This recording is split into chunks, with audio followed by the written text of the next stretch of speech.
பாகப்பிரிவினை எப்போது நடக்கும்?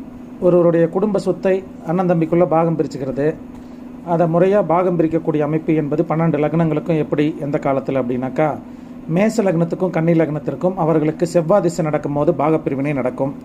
ரிஷப லக்னம் சிம்ம லக்னத்துக்கு குரு திசா காலம், மிதுனம் அண்டு கடக லக்னத்திற்கு சனி திசா நடைபெறும் போது, துலா லக்னம் மீன லக்னக்காரங்களுக்கு சுக்கிர திசை நடைபெறும் போது, விருச்சிக லக்னம் கும்ப லக்னம் நபர்களுக்கு புதன் திசை நடக்கும்போது, சந்திர திசை நடக்கும்போது தனுசு லக்னத்திற்கு பாகப்பிரிவினை நடைபெறும். சூரிய திசை நடைபெறும் போது மகர லக்னத்திற்கு பாகப்பிரிவினை நடைபெறும்.